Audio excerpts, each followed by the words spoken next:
Supaya gak rela ni duk cari tempat Tuhan. Tidak. Wahabi duk cari tempat Tuhan.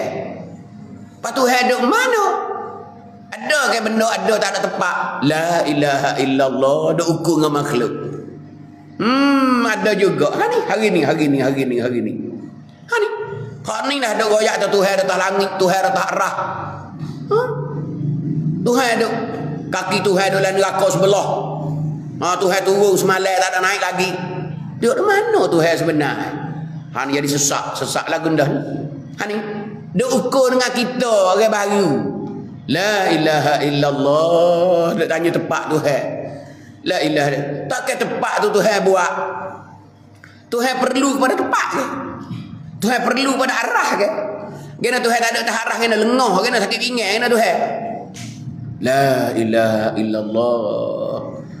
Jadi Tuhan macam adam nah. Lebih kurang mong lah Tuhan. Cuba tengok. Ni apa panggil orang sesat. Ni akidah pasal baru ni. Ni banyak orang duk turut hari ni. Duk turut Tuhan dah tak arah. Boleh temunglah Tuhan tak arah, boleh temunglah. Minta matilah sehari dua lagi.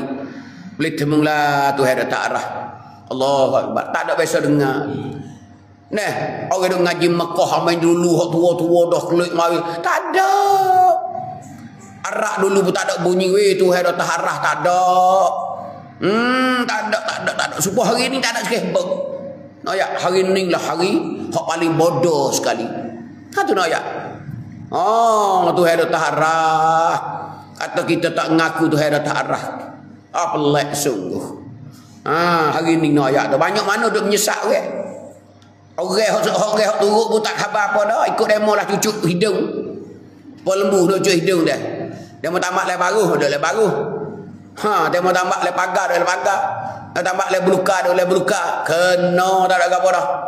Hari ni noyak tu tak ada apa. Orang mengaji jamai hari ni kena Tuhan boleh royak duk di mana. La ilaha illallah. Alain telajak. Tak ada biasa dengar. Ulama berapa rung dah ngaji dalam Masjid Haram. Ngaji di Madinah, ngaji di Mesir, ngaji di Yaman, ngaji di dulu pusat-pusat ngaji yang belakang di Iraq di mana tu.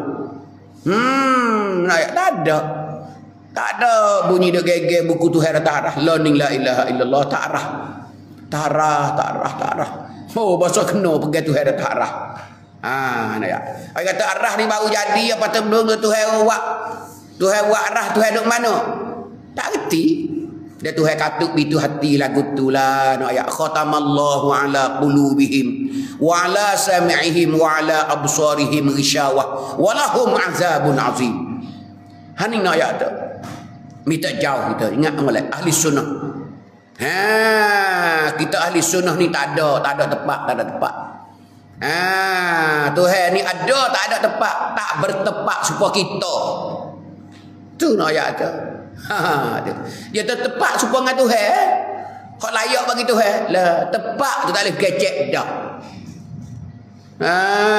Nak ayat Tuhan nak ke tepat tu tak boleh dah. Mana Tuhan tak ada istighna, tak ada iftikar. Tak ada Tuhan. Sifat istighna dia tak ada. Tuhan perlulah maksudnya.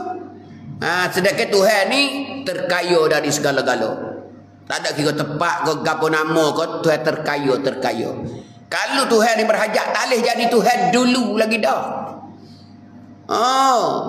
Tak boleh jadi Tuhan dulu lagi dah. Tak ada pelik lah kalau Fir'aun ngaku kata Tuhan pun. Namrud kata Tuhan pun. Kerana makan nasi kenyak, makan roti kerok. Tidur kerok, berok pelung-pelung. Tuhan lagi tu ramah gitu. Nah, Fir'aun pun Tuhan. Namrud pun Tuhan. Tu nak royak kata. Sebab tu nak royak. Hari ni ingat molek ahli sunnah jamaah ingat molek. Ngaji molek. Jangan ngaji tiru-tiru. Ingat molek. Jangan kau ngaji kau masuk neraka. Ingat molek. Tu. Ingat molek lah benda ni.